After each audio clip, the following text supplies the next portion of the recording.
하나님의 말씀 마가복음 10장 1절부터 12절입니다. 제가 봉독하겠습니다. 예수께서 거기를 떠나 유대 지경과 요단강 건너편으로 가시니 무리가 다시 모여들거늘 예수께서 다시 전례대로 가르치시더니 바리새인들이 예수께 나와 그를 시험하여 묻되 사람이 아내를 버리는 것이 옳으니이까 대답하여 이르시되 모세가 너희에게 어떻게 너희에게 명하였느냐 이르되 모세는 이혼 증서를 써 주어 버리기를 허락하였나이다.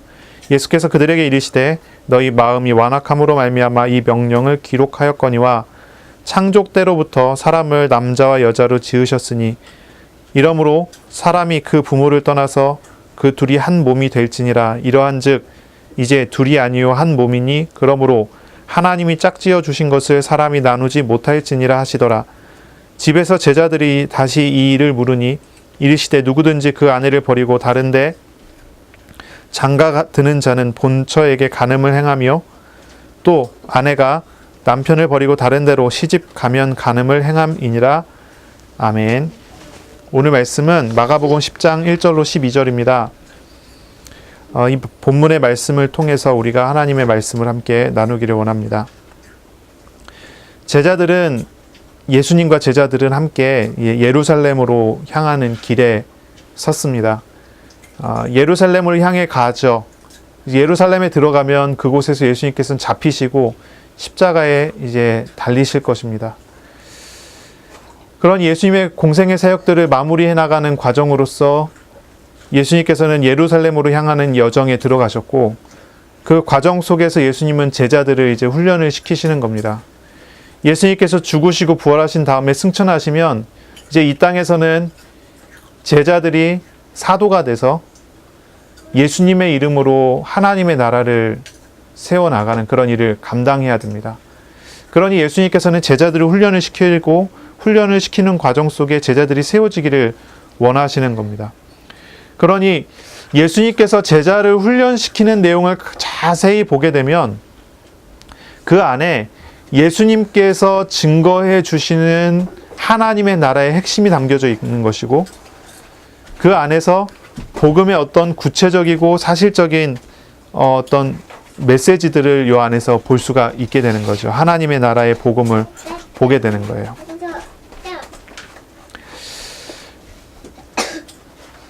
예수님께서 신앙 고백을 들으신 이후에 예루살렘으로 향하는 길에 들어가셨을 때 거기에서 예수님께서는 제자에게 중요한 훈련과 중요한 메시지를 전달해 주시죠. 제자의 길이 어떤 것인지, 제자 도란 어떤 것인지에 대해서 설명해 주십니다. 그 길은 섬기는 길이라고 이야기를 하십니다. 섬기는 길. 섬기는 자가 제자라는 것입니다. 예수님을 따르는 사람은 섬기는 자여야 합니다. 자기 십자가를 지고 섬기는 자여야 합니다. 낮아지고자 하는 사람이 높아지는 것이고 높아지고자 하는 사람이 낮아지게 됩니다. 그러니 섬기는 자가 되는 것이 굉장히 중요합니다. 세상에서는 섬기는 자는 높은 사람이 아니지요. 하지만 하나님의 나라에서 섬기는 사람은 높은 사람입니다.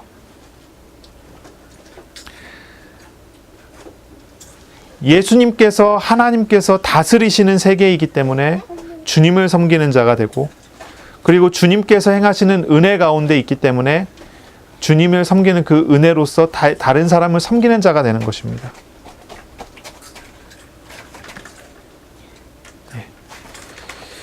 예수님께서 여러 가지 비유를 드시면서 이런 설명들을 하시지요.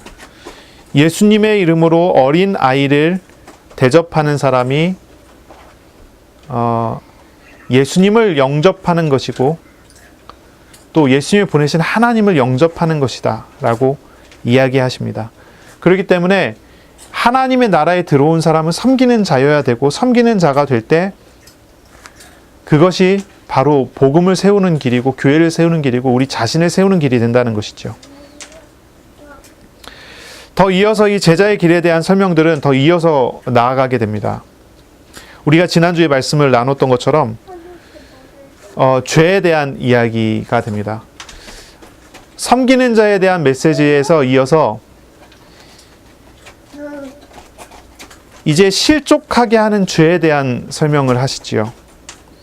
그리고 손이 죄를 짓고 발이 죄를 짓고 눈이 죄를 짓고, 이런 비유를 통해서 죄에 대한 이야기를 하세요. 제자의 길은 어떤 길입니까? 주님을 섬기는 자의 길이에요. 자기 십자가를 지는 길이고, 그러므로 섬기는 자의 자세를 가지고 섬기는 자의 위치에 있어야 되는 길이에요. 그러면서도 동시에 죄의 심각성을 알고 죄를 죽이는 자로서 세워져야 하는, 바로 그것이 제자의 길이라고 하는 거죠.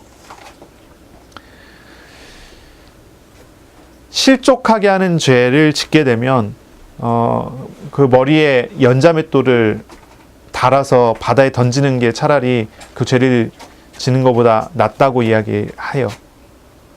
눈이 죄를 지면 차라리 눈을 뽑아버리고 장애인이 되는 것이 두 눈 다 가지고 지옥 가는 것보다 낫다 그러죠.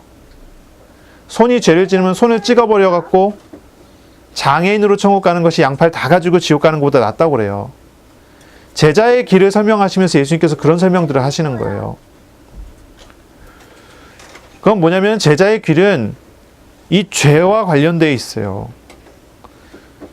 실족하게 하는 죄, 그리고 일상 속에서, 생활 속에서 일어날 수밖에 없는 모든 죄. 인간이라면 도저히 피할 수 없고 피할 길이 없는 그런 죄가 사람들에게 다 있다는 것이지요. 그러나 제자들은 어떻습니까? 그런 죄가 있지만 그런 죄에 얽매이지 않는 자로서의 삶을 사는 거예요. 그러므로 하나님과 함께하는 은혜, 소금은 좋은 것이로되 만일 소금이 그 맛을 잃으면 무엇으로 이를 짜게 하리요? 너희 속에 소금을 두고 서로 화목하라 말씀하신 것처럼, 우리가 복음의 생명을 우리의 마음에 두고 살면서 우리에게 일어나고 있는 모든 죄와 죄된 것들을 어떻게 하죠? 죽이는 자의 삶을 살아야 된다는 거예요. 죄를 짓지 마라가 아니지요. 죄는 우리에게 언제나 있을 수밖에 없지만 그 죄를 주님의 십자가에 다 내어주고 우리가 죄에 얽매이지 않고 하나님과 함께 사는, 하나님과 동행하는 자의 삶을 살아야 된다는 것이지요. 그게 제자의 길이에요.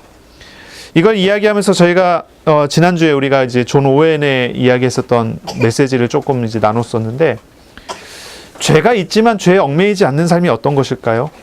이게 성화되어지는 건데요. 그건 뭐냐면 죄를 죽이는 자의 삶이라는 거예요. 죄 죽이기라고 하는 표현이에요. 죄를 안 짓기 위해서 노력하면 죄를 안 지을 수 있을까요? 그렇지 않아요. 죄를 안 짓기 위해서 노력해도 죄를 짓게 돼요. 그게 인간이기 때문에 어쩔 수가 없는 거예요. 목사를 100년 한다고 하면은 100년 지나면은 목사가 하나님이 되나요? 아니죠.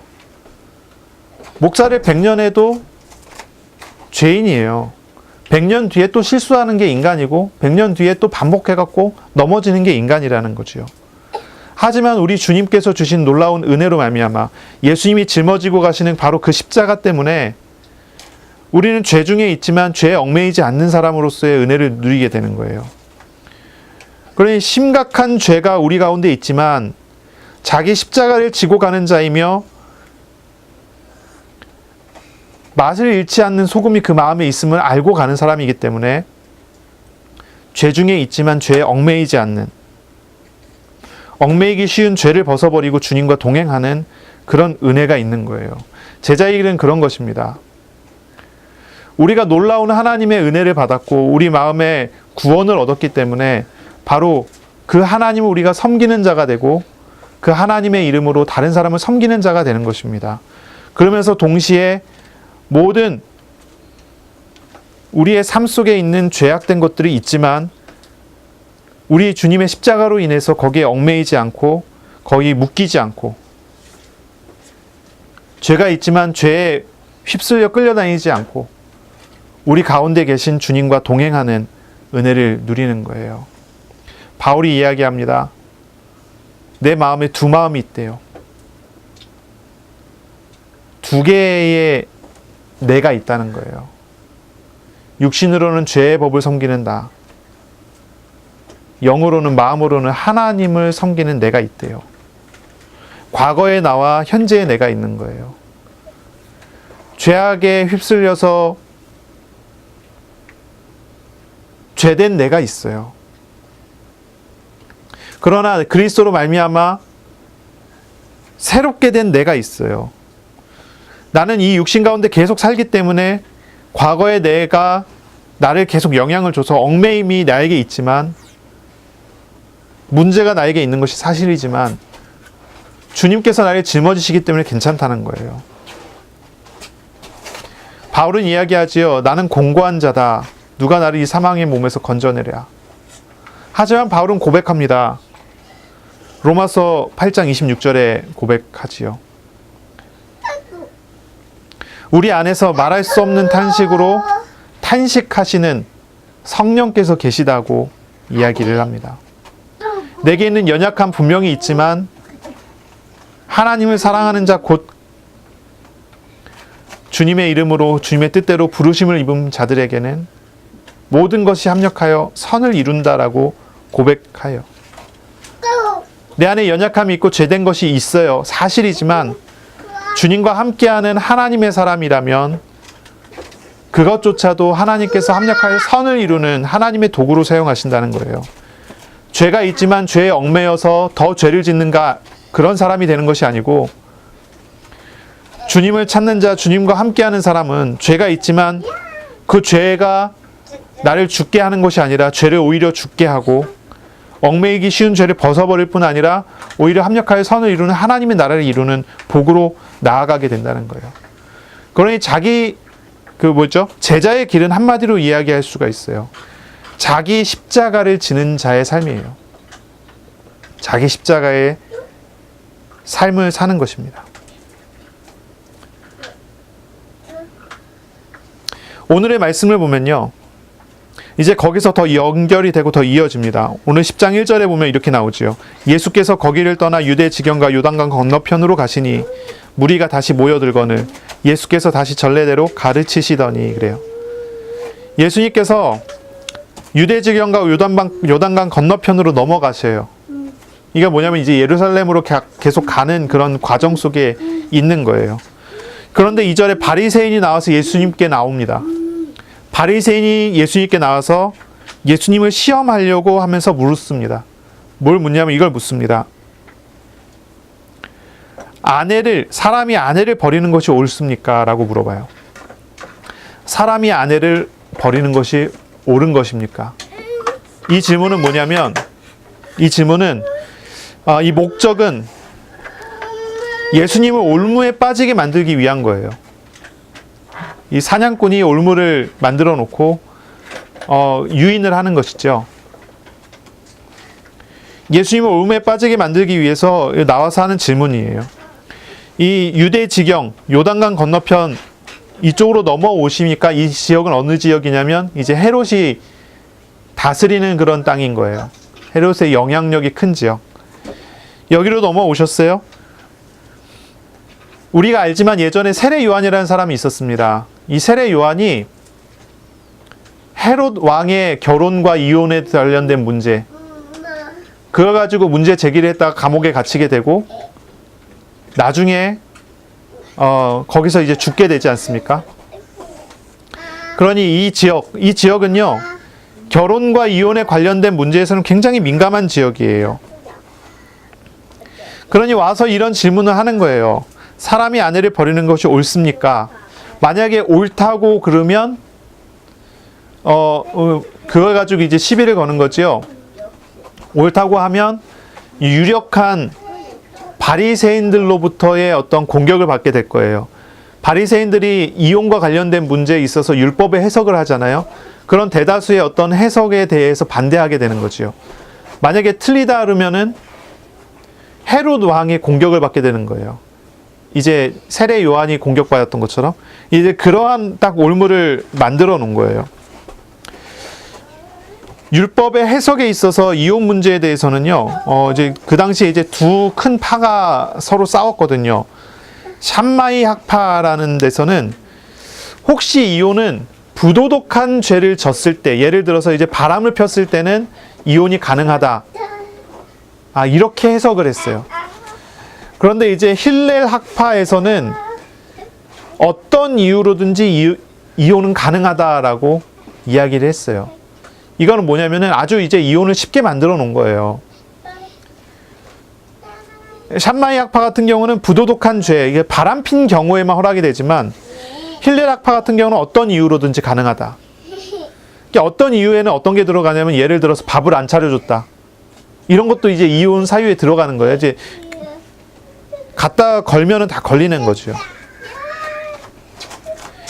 이제 그런 문제를 가지고 나온 거예요. 물론 이 당시에 이제 사회를 보면요, 더 이야기를 이제 하면서 나오겠지만은 이혼을 하게 되는 경우는 이때는 이제 일부 다처제 이런 상황이거든요.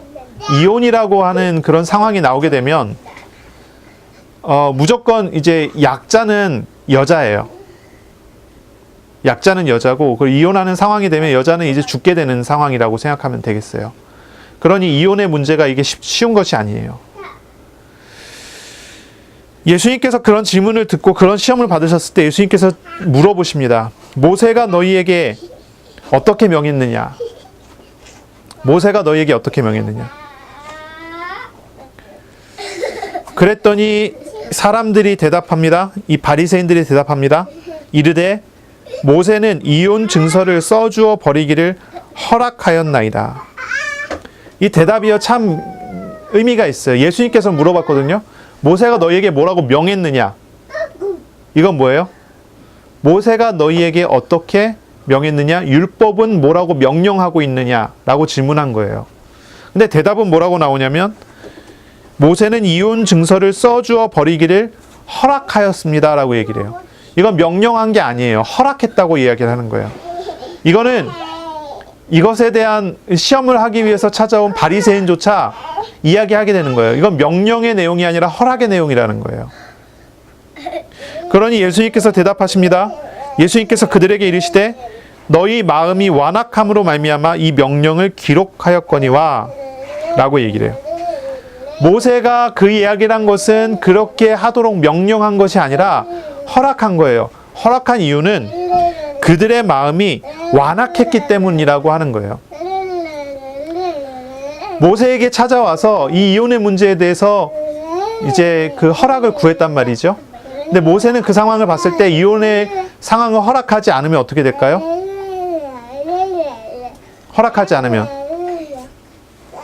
남자는 상관없지만은 여자 같은 경우는요, 이혼 상황에서 허락되지도 않은 상황에서 문제가 되는 거예요. 버림받고 거의 죽게 되는 상황에 들어가는 거죠. 그러니까 모세는 허락했어요. 이혼 증서를 허락했어요. 증서를 쓰게 했어요. 이거는 뭐냐면은 이 이혼 증서를 쓰게 함으로써, 이 이혼 증서를 갖게 함으로써 그 여자를 보호해 주는 거예요. 나는 누구의 아내도 아니고 누구의 소속도 아니고 나는 지금 나다라고 하는 그런 증명서를 만들어 주는 거예요. 그러니 모세는 그거를 허락해 주는 거예요. 이것이 뭘까, 율법의 해석이라기보다는요, 그 상황에 어쩔 수 없이 약자를 보호하기 위한 조치를 취한 거죠. 하지만 단서를 달았어요. 재혼은 하지 마라. 왜냐하면 재혼을 했을 때는 죄를 범하는 거예요. 그러면서 예수님께서 그 결혼 관련된 해석을 하십니다. 이렇게 얘기하십니다. 6절부터 보면요. 창조 때로부터 사람을 남자와 여자로 지으셨나니 그러므로 사람이 그 부모를 떠나서 그 둘이 한 몸이 될지니라. 이러한즉 이제 둘이 아니요 한 몸이니 그러므로 하나님이 짝지어 준 것을 사람이 나누지 못할지니라 라고 말씀하세요. 결혼의 원리를 이야기를 하는 거예요. 하나님의 창조와 하나님의 창조의 원리와 그리고 이 결혼이라고 하는 것에 대한 하나님의 손 안에서 이루어지는 하나님의 개입과 하나님의 축복에 대한 이야기가 되죠. 바로 이 일에 대해서 제자들이 집에 가서 다시 물어봅니다. 예수님 어떻게 된 것입니까? 가르쳐 주십시오 라고 얘기하니까 예수님께서 설명하시기를 이르시되 누구든지 그 아내를 버리고 다른 데 장가드는 자는 본처에게 간음을 행하며 또 아내가 남편을 버리고 다른 데로 시집가면 간음을 행함이니라. 그렇기 때문에 모세는 어떻게 가르쳤어요? 그렇기 때문에 모세는 이혼 증서를 써주라라고 이야기하고 재혼하지 말라고 얘기하는 거예요. 뭐냐면 재혼하게 되면 간음하게 되는 것이니까 그렇게 이야기하는 거예요. 하나님이 짝지어준 것을 사람이 나누지 못할 것이기 때문에 그렇다는 거예요. 바로 이러한 대답을 통해서 바리새인들은 공격할 만한 어떤 이유를 찾지 못하게 된 거죠. 공격할 수 없게 되는 거죠. 왜냐하면 이렇게 해야 된다라고 저렇게 해야 된다고 하는 어떠한 규칙에 대한 주장이 이루어진 게 아니에요. 원리를 설명했기 때문이고 원리를 통해서 실상을 이야기했기 때문이에요. 사실 이제 이 율법과 말씀, 그러니까 성경이죠. 그리고 이 성경에 대한 해석에 있어서의 바리새인이 이 성경을 해석하는 방식과 그리고 원래적인 해석이죠. 예수님께서 해석하는 그 해석의 방법이 좀 달랐어요. 오늘 이 본문에서도 이게 분명하게 드러나죠. 바리새인은 어떻게 해석합니까? 바리새인의 해석 방법은요. 자기 자신을 세우는, 자기 자신에게 유익하도록 하는 방향에서의 해석이 계속 이루어져요. 그래서 대표적인 해석법 중에 하나가 이런 거죠. 창세기 3장이 나타나는 문제였어요. 선악과를 먹지 말라고 하나님께서 가르쳤어요. 먹으면 정령 죽으리라 말씀하셨어요. 그런데 바로 그 사건에 대해서, 그 일에 대해서 유대인들은 어떻게 가르치냐면 이렇게 가르치는 겁니다. 하와가 가르쳤던 것이 옳다라고 하면서 가르치는 거예요. 뭐라고 하냐면 이렇게 하는 거예요. 선악과를 먹지 말라가 아니라 먹지도 말고 만지지도 말라. 너희가 죽을까 하노라. 이렇게 가르치는 거예요. 뭐냐면 하나님의 말씀을 그대로 가르치고 그 하나님 말씀의 내용을 중심을 가르치는 게 아니라 아예 거기에 접근하지 못하게 만들어버리는 거예요. 또 하나의 예가 있다면 이제 그런 거죠. 하나님의 이름을 망령되이 일컫지 말라. 하나님의 이름을 망령되이 일컫지 말라는 거예요. 하나님의 말씀이에요. 이게 10계명에 있죠. 그럼 한번 생각해 보세요. 하나님의 이름을 망령되이 일컫지 말라. 그럼 무슨 내용이겠어요? 하나님의 이름을 부르지 말라는 얘기인가요? 아니면 제대로 부르라는 얘기인가요? 제대로 부르라는 얘기예요. 그런데 유대인 바리새인들은요. 하나님 이름을 아예 안 불렀어요. 왜냐하면 부르다가 혹시 망령되이 불러서 죄 받을까, 벌 받을까 봐. 그게 유대인들 그리고 바리새인들의 성경 해석 방법이고 성경 사용 방법이에요. 혹시라도 선악과를 만지게 되면 먹을까 봐 만지지도 말라고 가르치는 거예요. 근데 하나님 말씀은 그렇지 않았거든요. 과장하는 거죠. 더 넓게 하는 거죠. 사실은 아담과 하와는 선악과를 봐야 돼요. 항상 선악과를 보고 있어야 돼요. 그걸 보면서 뭘 봐야 되냐면 하나님을 알아야 돼요. 에덴 동산에는 아주 중요한 두 개의 열매가 있어요. 선악과와 생명과라고 하는 거예요. 이 두 개의 열매는 항상 봐야 돼요. 생명과를 항상 먹어야 되고 자기가 먹을 수 없는 선악과를 보면서 그걸 볼 때마다 하나님의 주권을 생각해야 되고 그걸 볼 때마다 하나님의 나라를 볼 수 있어야 돼요. 그런데 먹지도 말고 만지지도 말라. 이렇게 돼 보니까 어떻게 되죠? 선악과에 대한 이해가 점점 떨어지는 거예요. 이게 어떻게 됩니까? 먹으면 죽으리라 해서 죽을까 하노라로 바뀌어가는 거죠. 그래 에덴 우상을 만들고 아담과 하와가 그곳을 다스리게 되고 어느 시점이 지나는지 모르겠지만 더 이상 이제 하와가 아담이 선악과를 생각하지 않고 바라보지 않게 됐을 때쯤이 아닐까요? 뱀이 나와서 마귀가 속이는 거예요. 속게 되는 거죠. 그러니 이 바리새인 이 유대인들의 성경 해석 방법을 우리가 생각할 줄 알아야 돼요. 우리는요 지금 배울 때 그렇잖아요. 창세기 3장 읽을 때마다 아담과 하와가 말씀을 바꿔서 먹지도 말고 만지지도 말라 죽을까 하노라 이걸 볼 때마다 우리는 언약이 희미해졌다라고 생각하고 가르치죠. 근데 유대인은 지금도 그렇게 가르치지 않습니다.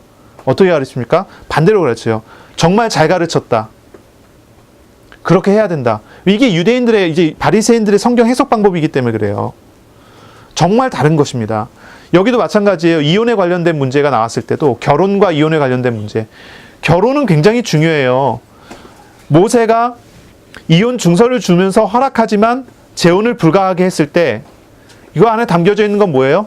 하나님께서 결혼하게 하시고 하나님께서 만들어주신 가정에 대한 이야기가 담겨져 있는 거예요.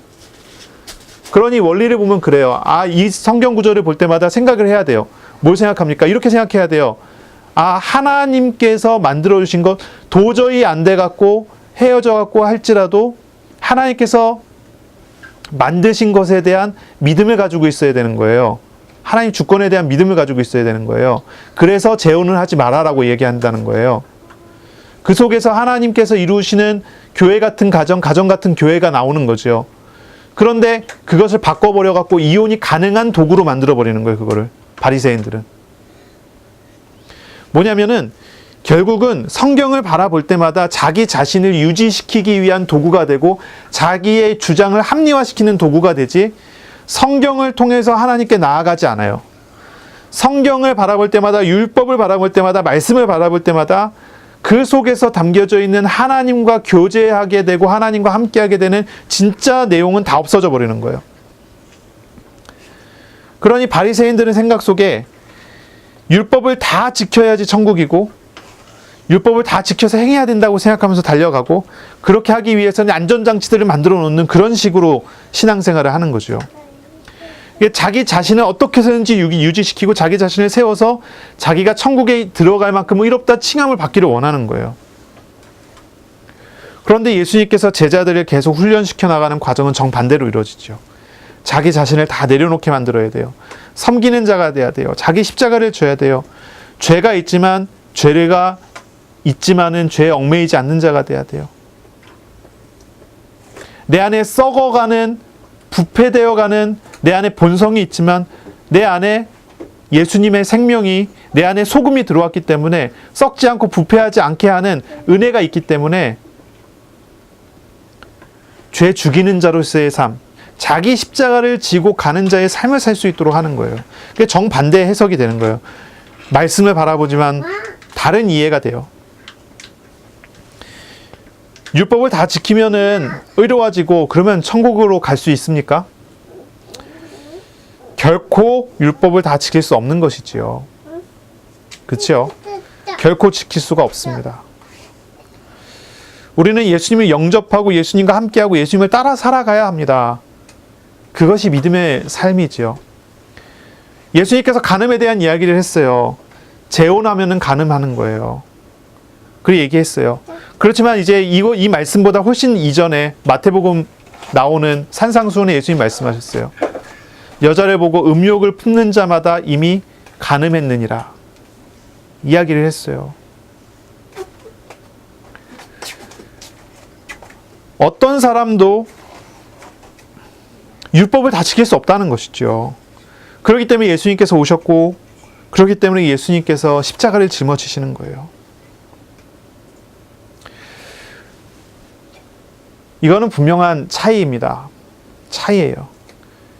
십계명을 다 지킬 수 있겠습니까? 아니면 십계명을 바라볼 때마다 다 지킬 수 없지만 예수님의 은혜로 말미암아 그 원리를 통해서 하나님과 교제하는 자가 되겠습니까? 이게 이제 다른 거죠. 우리는 예배를 드립니다. 설교를 듣습니다. 또 우리는 때로는 기도하기도 하고 혼자 앉아서 말씀을 보며 묵상하기도 합니다. 또 우리의 삶의 여러 가지 시험과 사건을 통해서 그 속에서 우리는 하나님을 찾아가기도 합니다. 그런 삶이 우리에게 나타나요. 그런 삶의 그런 내용들이 나타날 때마다 여러분은 어떻게 하고 계십니까? 말씀하시는 하나님을 만나려고 하십니까? 내 자신의 욕심과 내 자신의 우상과 내 자신의 가지고 있는 것들은 다 내려놓고 주님을 찾으려고 하십니까? 아니면 반대로 그 문제를 생각하면서 바리새인들처럼 넘어지지 않기 위해서, 무너지지 않기 위해서 원리를 찾고 매달리고 붙잡고 달려가고 있습니까? 문제에다가 성경 원리를 적용시키면 해답이 오고 응답이 온다고 생각하는 그런 방식이 바리새인들의 방식이라는 거예요. 그런 식의 어떠한 공식을 따라가겠습니까? 아니면 하나님을 찾고 하나님과 함께하는 은혜를 누리겠습니까? 이거는 분명히 다른 내용이에요.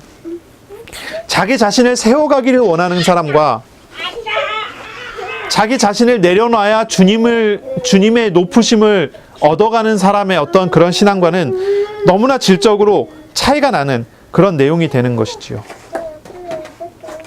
그러니 저와 여러분은 정말로 말씀하시는 하나님을 만나고 말씀하시는 하나님과 함께하는 그런 은혜를 누려야 될 것입니다.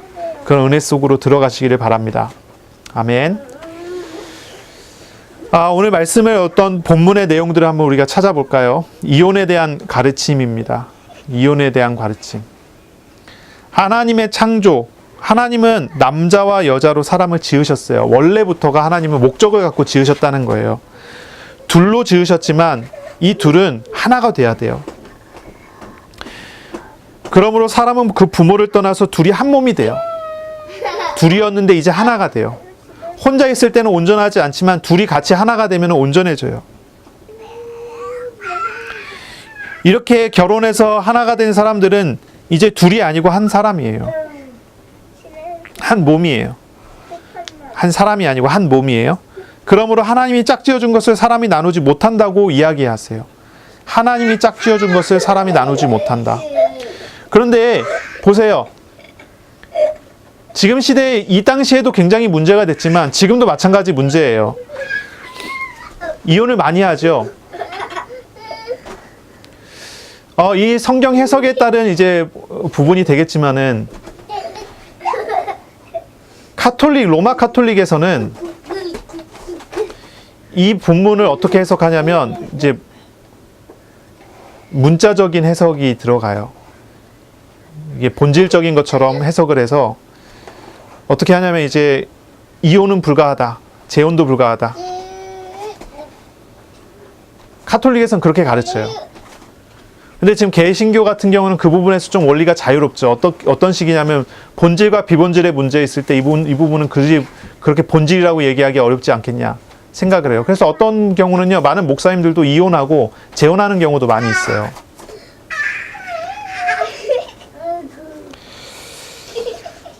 우리는 이걸 어떻게 봐야 되겠습니까? 이혼과 재혼에 관련돼서 이건 어떻게 봐야 되겠습니까? 하나님이 창조하신 원리는 이렇지만 우리는 지금 어떤가를 생각해 봐야 되는 거죠.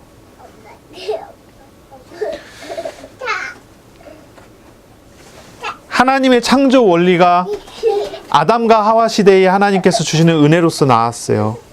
하지만 이것이 무너지기 시작을 했어요. 선악과를 먹고 난 다음에 사람들이 하나님을 떠나고 죄인들이 되면서 무너지기 시작했죠. 타락됐어요.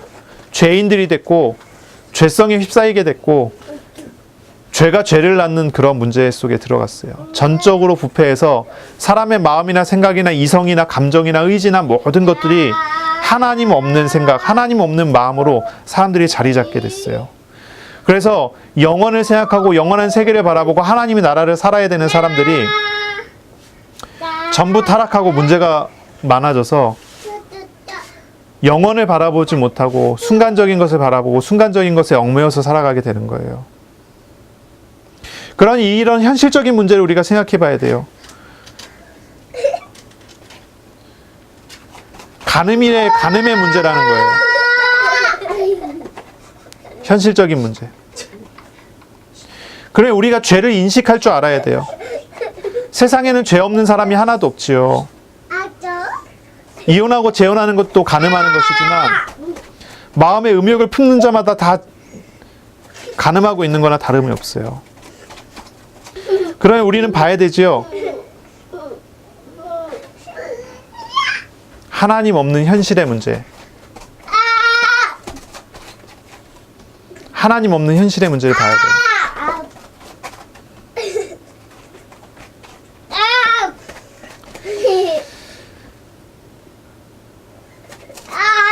어떤 사람은 이렇게 얘기할지도 모르겠어요.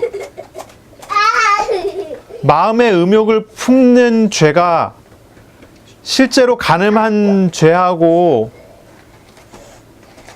그 정도가 다르지 않느냐. 어떤 사람은 그렇게 얘기할지 모르겠어요.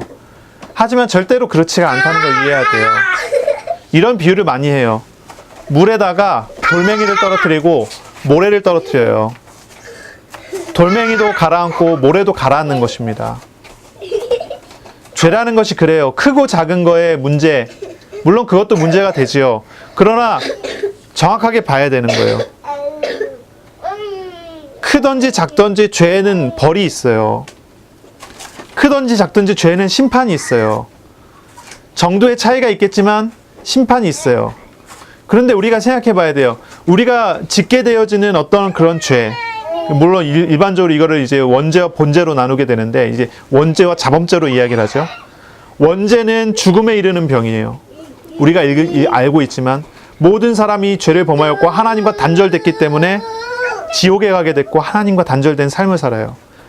이 원죄로 인해서 모든 삶 속에서 사람들이 죄를 짓게 되죠. 이걸 자범죄라 그래요. 신학적으로 본죄라고 얘기를 해요. 이 본죄가 사람들한테 있어요. 사람들이 그런 본죄를 가지고 살아요. 이건 어떻죠? 정도의 문제예요. 정도의 문제라고 할까요? 내가 이만한 죄를 졌어요. 그만한 고통이 따라올 거예요. 저만한 죄를 졌어요. 저만한 고통이 따라올 거예요. 근데 그것이 죄가 아니라고 얘기하지 않아요. 모든 사람이 죄를 범했고 하나님과 단절돼서 살아가요. 그리고 그 심각한 죄 아래서 사람들은 모든 삶을 죄를 짓고 살아가요. 하나님이 짝지어 준 것을 내가 망가뜨리는 것이 죄입니다. 거기에 더 나아가 간음하게 되는 것도 죄가 됩니다. 현실적인 문제. 여기서 이제 조금 더 나가면요. 17절부터인가요? 그 뒷절에 보면은 이 사건이 나오지요. 어떤 부자 청년이 예수님께 찾아와요. 예수님, 내가 어떻게 해야 영생 얻겠습니까? 그때 예수님께서 이야기하세요. 10계명을 지켜라. 그랬더니 이 사람이 뭐라고 얘기하냐면, 선생님, 내가 이것을 어린 시절부터 다 지켜서 행했습니다. 난 10계명 다 지켰어요. 그러는 거예요.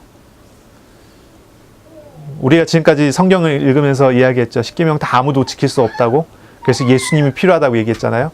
근데 이 사람은 얘기하는 거예요. 난 다 지켰습니다. 이 사람들이 어떤 면에서는요, 유대인의 어떤 그 모델인 것 같아요. 이 부자 청년이. 유대인들이 사실 이런 생각을 가지고 신앙생활을 했다는 거거든요. 다 지켜서 행하고 그래야 영생을 얻는데 다 지켰는데도 자기 안에는 뭔가 부족한 거예요. 10계명을 다 지켜서 행했다고 생각을 했는데 영생이 자기 손에 잡히지 않는 거예요. 예수님께 온 거죠. 예수님께서 뭐라고 얘기하십니까? 너가 가지고 있는 재산들이 있지 않느냐. 그 재산들을 가난한 사람들에게 다 나눠주고 나를 따라와라. 그랬더니 이 사람이 뭐라고 합니까? 뭐라고 한 게 아니죠. 근심하고 고민하더니 돌아가 버렸어요. 10계명을 다 지켜서 행했대요. 하나님을 사랑하라, 이웃을 사랑하라. 10계명이 이거잖아요. 하나님을 사랑하라, 이웃을 내 몸과 같이 사랑하라. 이 부자 청년은 10계명을 다 지켰다고 했지만 예수님의 너의 재산을 다 가난한 사람들에게 나눠주고 나를 쫓아라라고 얘기했었던 그 말씀을 듣고서는 더 이상 따라가지 못해요. 뭐예요? 껍데기는 지켜왔지만 내면에서는 지킬 수가 없는 사람인 거예요. 자기 재산을 가난한 사람들이 나눠줄 수가 없어요. 내 이웃을 내 몸과 같이 사랑할 수가 없어요. 10계명에 나타난 표면적인 건 다 지켰지만 그 안에 담겨져 있는 원리는 전혀 지키지 못했어요. 그러니 어떻습니까? 이 사람들 근심하고 고민하고 떠나가요. 그러면 한번 생각해 보세요. 이 부자 청년이 10계명을 다 지킨 걸까요? 지키지 못한 걸까요? 이 사람은 다 지키지 못했는데 스스로 착각하고 있는 거예요. 바리새인들이 그렇게 생각하고 있는 거예요. 난 다 지켰다. 실제로 지키지 않았거든요. 그러니 예수님이 그런 해석들을 해주시는 거예요. 예수님께서 정말 이야기하신 건 뭡니까? 이야기한 건 뭡니까? 너가 죄인이라는 사실을 지적하면서 동시에 죄를 내어 버리고 나를 따라와야 된다고 이야기하는 거예요. 죄를 내어 버리고 나를 따라와야 된다. 신앙생활이 뭐예요? 그런 거거든요. 이혼에 대한 가르침을 쭉 읽어왔어요. 지금까지 우리는 죄성 가지고 죄 중에서 살아왔고 지금 죄를 가지고 살아가고 있는 중에 있어요. 어쩔 수가 없죠. 우리의 삶이 그런 것이니까요. 우리의 인생이 그런 것이니까요. 목사님은 100년에도 100년 후에 목사님은 다시 죄를 짓는 거예요. 사람이니까. 하나님이 된 게 아니니까요. 육신을 떠난 게 아니니까요. 우리는 살면서 이런저런 문제를 가지고 살고 있을 거예요. 간음에 관련된 문제도 마찬가지죠. 이혼에 관련된 문제도 마찬가지죠. 더 이상 내 안에서 갈등하고 내가 육신을 이길 수 없어서 어쩔 수 없이 끌려가다가 죄를 짓는 경우들도 우리에게 많이 나타나겠죠. 하지만 우리는 이런 모든 것을 바라볼 때마다 우리는 제자의 길로 돌아서야 돼요. 자기 십자가를 지고 주님을 따라가야 돼요. 내 안에 죄가 있지만 죄에 얽매이는 자의 삶이 아니라 죄를 내려놓고 주님을 따르는 자의 삶을 사는 거예요.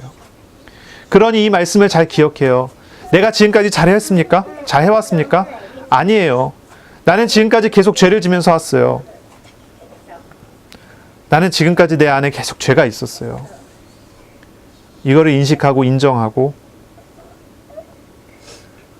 내려놓고 주님을 따라가는 거예요. 다 내어버리고 내어주고 주님을 따라가는 거예요. 그게 믿음의 삶이고 그게 신앙생활이 돼요. 어떤 사람은 지금도 당장 이혼과 관련된 갈등을 하고, 어떤 사람은 지금 당장 간음을 하고 있는 사람이 있을지도 모르겠어요. 그럼 어떻습니까? 어떻게 해야 되겠습니까? 어떻습니까? 어떻게 해야 되겠습니까? 그 사람이 정말로 우선은 예수님을 믿어야 될 것입니다. 영접해야 될 것입니다. 예수님이 어떤 분이신 줄 알고 주님을 섬기는 자가 돼야 되겠지요. 주님이 주시는 마음을 배우는 사람이 돼야 되겠어요.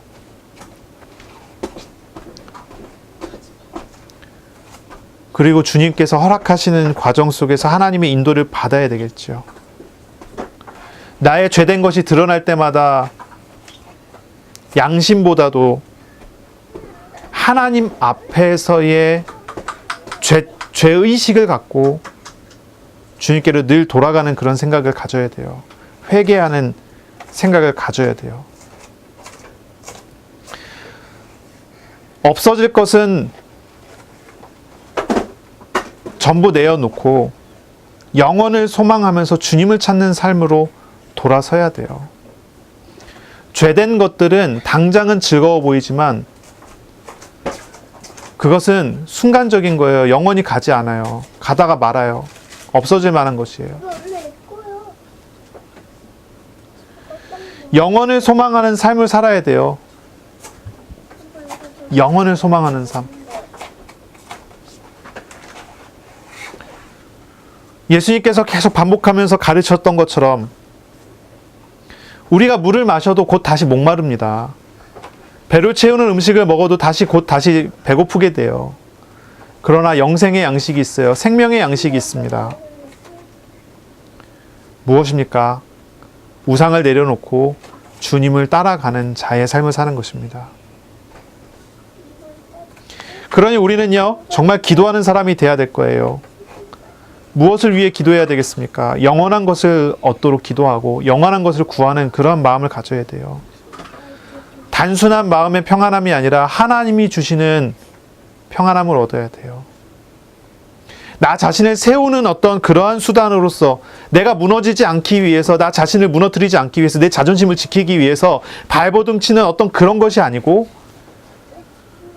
내 자신을 다 내려놓고 내가 죄인됨을 고백하고 주님을 따라가는 거예요. 이 부자 청년이 찾아왔을 때 예수님께서 너는 율법을 지킨 게 아니라 계속 죄를 짓고 살았던 사람이다. 예수님께서 그러셨습니까? 그러니 너는 죽을 거야. 뭐 이렇게 하셨습니까? 그렇지 않았어요. 이 부자 청년이 찾아왔을 때 예수님께서는 나를 따라오라라고 얘기하세요. 회개하라고 얘기하시는 거예요. 죄를 고백하고 돌이켜 나를 따르라. 이혼에 대한 가르침도 마찬가지가 됩니다. 사람들에게 지금도 주님께서는 말씀하십니다. 죄 중에 있고 죄로 인한 고통 중에 있는 사람들에게 말씀하시는 거예요. 욕심과 우상과 죄악된 것들을 내려놓고 나를 따라와라. 따라오라. 물론 그 과정은요, 하나님께서 이끌어 가시는 세밀한 걸음걸음들을 따라가는 그런 과정이 되겠지요. 주님을 찾고 주님을 구하고 주님과 함께하는 그런 삶이 되어야 될 거예요. 그럼 여러분 기도하세요. 이따가 없어질 만한 것이 아니라 영원한 것을 얻도록, 나 자신을 세우기 위한 것이 아니라 주님께서 세워주심을 알고 내가 주님 앞에 내려놔지는 그런 과정이 되도록. 성령 충만 달라고 기도하세요. 성령 충만은 어렵게 생각할 수도 있고 쉽게 생각할 수도 있습니다. 쉽게 생각하면 성령 충만은 뭡니까? 주님으로 채워지는 거예요. 주님으로 내 생각도 내 마음도 채워지는 거예요. 어떻게 해야지 주님으로 채워집니까? 비워져야 돼요. 내가 내려놔줘야 돼요. 여러분, 기도하시기 바랍니다. 정말로 하나님 나에게 믿음을 주십시오. 기도하세요. 주님을 알아가게 해주십시오. 기도하세요. 주님의 심실하심을 따라가는 그런 삶을 살도록 기도하세요. 곧 다 죽을 수밖에 없을 것처럼 보이는 광야에서 영원한 양식을 먹었던 이스라엘 백성들이 있어요. 주님의 신실하심을 믿고 나아갔던 사람들이에요. 여러분들은, 저와 여러분은 정말입니다. 주님을 믿고 의지하는 믿음의 과정, 믿음의 삶을 살아가시기를 바랍니다. 기도하겠습니다. 하나님 아버지, 오늘 우리에게 말씀하시니 감사합니다. 우리가 우리 안에 많은 욕심이 있고, 우리가 우리 안에 많은 죄악이 있음을 고백합니다. 우리는 날마다 우리 자신을 세우기 위해서, 내 자신이 세워지기 위해서 노력하는 그런 삶을 살았음을 고백합니다. 주님, 주님의 말씀을 바라보고 이제 주님 앞에 내려놓고 주님으로 채워지기를 원합니다. 없어질 만한 것은 다 버리고 이제 영원하신 하나님으로 충만히 채워 주님의 인도를 따라 나아가기를 원합니다. 주님, 이번 한 주간 우리에게 은혜를 내려 주옵소서. 영원하신 하나님과 함께하는 그런 삶을 살도록 복을 내려 주옵소서. 예수 그리스도 이름으로 감사하며 기도합니다. 아멘.